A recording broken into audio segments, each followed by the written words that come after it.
So what if my baby has an allergic reaction to food? What will it look like? And more importantly, what do I do?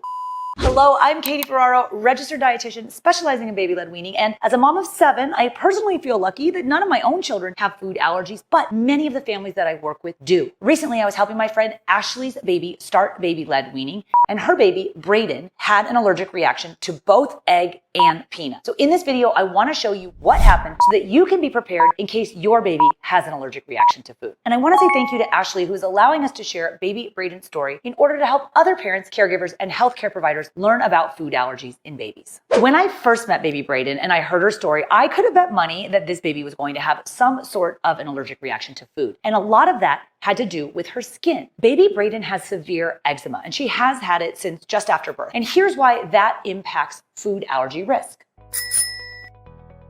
Having severe eczema puts your baby in the high risk category for peanut allergy. The only other high risk factor for peanut allergy now is having an already established egg allergy. So to put it another way, having an egg allergy and or having severe eczema puts your baby in the high risk category for peanut allergy. Brayden has severe eczema, and I'm not talking about like the run-of-the-mill eczema that all babies have. And I want to show you real quick what that looks like with a warning ahead of time that it might be a little scary to see these pictures, but then I'm also going to show you how it improved. So this is baby Brayden's severe eczema before she started treating it. Ashley was using all sorts of topicals and steroid creams, and they really were not helping baby Brayden's skin. I work with a company called Evereden, and they make a non-toxic baby skincare line, and they have a healing eczema treatment product that we started using for baby Brayden, and she started getting really good results. So the Evereden eczema product is steroid-free, and Ashley was actually able to stop the other steroid cream she was using, and Brayden's eczema cleared up. The eczema products from Evereden are approved by the National Eczema Association. The ingredients are all non-toxic, and they're selected by their team of mom dermatologists, which I love. I'm an affiliate for Evereden, and in the event that I have an active discount code, it comes and goes, but if I have it, I'm gonna drop it in the description of this video, but I'll also link to those products as well, so you can grab them if they are in stock. The first allergenic food that we tried with baby Brayden was egg on day 5 of her first 10 days of baby-led weaning. I teach a 5-step feeding framework that helps you safely introduce 5 new foods per week. We chose the foods from my 100 First Foods list for Brayden, and for every Friday then, during the first 9 weeks of baby-led weaning, we do an allergenic food. And because milk and egg and peanut are the 3 most common pediatric food allergies, I tend to start with those allergenic foods, although you definitely don't have to. I have a whole other video about the science behind egg, peanut, and milk allergy for babies, and I'll link that for you as well. But we did steamed egg strips for baby Brayden, and given her severe eczema situation, I was pretty sure she would have a reaction to egg, although not as certain as I was that it was going to happen with peanut. We did egg at my house over the course of about a 20-minute feed. Brayden and her mom hung out for a few minutes afterwards, and then they went home. They have stuff to do. They live about 5 minutes away from me. And when they got home, mom noticed a few hives starting to form on Brayden's skin. Now, hives are generally described as red, raised, itchy patches, but they can also present as looking almost like bug bites, which you can see here that Brayden's do. Now, Ashley was observing her baby. Okay, she noticed there was no difficulty breathing, no changes in the baby's demeanor, no vomiting or diarrhea, no swelling, and the hives ended up going away on their own. We decided to hold on introducing any other egg foods again until mom could talk to the pediatrician about the next steps and then possibly get a referral for a pediatric allergist. On week 2 of baby-led weaning, we did 5 other new foods. None of them included egg. If you're interested, the week 2 foods that I did for baby Brayden were kiwi. Then she had mushrooms as her second new vegetable of the week, or of her baby-led weaning experience. She then had rice as a new starchy food. For her new protein food that week, we did pinto beans, so low sodium refried beans.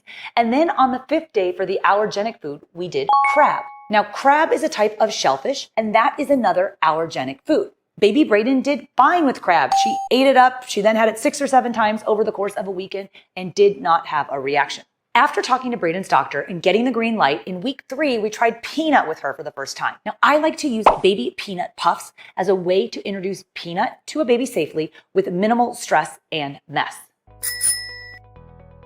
The type of baby peanut puff that I like to use is from a company called Puffworks, and they make a line called Puffworks Baby. So the Puffworks Baby peanut puffs are the softest baby puff on the market. They have no added sugar and just a smidge of sodium in them for preservatives. The Puffworks Baby Peanut Puffs are the perfect size for baby-led weaning. Your baby can pick them up and safely self-feed, and they're one of the few packaged foods that I recommend them, but I really love them and babies absolutely love them. I am an affiliate for Puffworks, and I have a discount code if you want to check out these peanut puffs yourself for peanut introduction. You can check in the description of this video for more information and the discount code for Puffworks Baby peanut butter puffs. Because Brayden had already reacted to egg, and then there's a suspected egg allergy thing going on, plus we've got her severe eczema, the likelihood that she was going to react to peanut was high. Sure enough, about 10 minutes after eating the peanut puffs, she started to have hives that looked very similar to the egg reaction. The hives formed on her wrists, on her chest, and under her chin. So we kept an eye on her, but the skin reaction, it was not accompanied by any other signs of anaphylaxis. So no difficulty with breathing, no marked change in demeanor, no swelling, no vomiting, or diarrhea, just skin stuff. We hung out, kept an eye on baby Brayden, and the hives resolved on their own in about 30 minutes. If your baby is going to have an allergic reaction, it will occur within minutes and up to no more than 2 hours following the ingestion.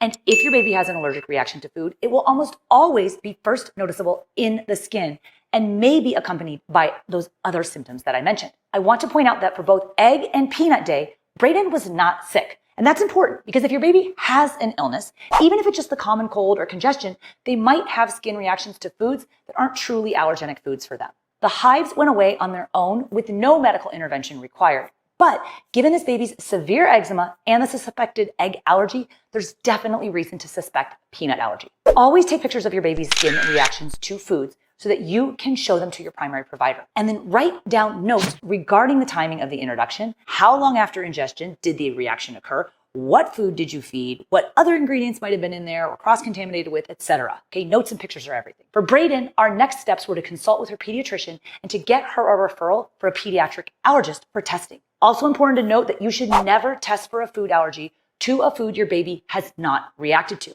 Approximately 50% of positive food allergy test results are false positives, and blanket testing does not work. I have a very in-depth interview on my Baby-Led Weaning Made Easy podcast with Dr. David Stukas, leading pediatric allergist, where we talk about the pitfalls of blanket food allergy testing. Food allergy tests are not screening tests. They don't meet any criteria of what a good screening test should have. There's too many false positives. They can't predict future reactions for somebody who's never eaten the food. And I'll link that up along with this Evereden Healing Eczema Treatment Cream and the Puffworks Baby Peanut Butter Puffs. That's all in the description of this video. You can learn more about giving your baby a safe start to solid foods in my longer, free 1-hour video training called Baby-Led Weaning for Beginners. Inside of this workshop, I teach you all about the safe introduction of the big 9 allergenic foods for babies. You can get signed up for this week's workshop times if you go to babyledweaning.co, or there's also a link to register that's in the video description too. So don't be scared to introduce these allergenic foods to your baby. Actually, the only thing you can do to lower your baby's risk of having food allergies is to offer those allergenic foods early and often. So keep on moving through those foods. Sign up for my Baby-Led Weaning for Beginners workshop for more education on how to do that safely. Bye now.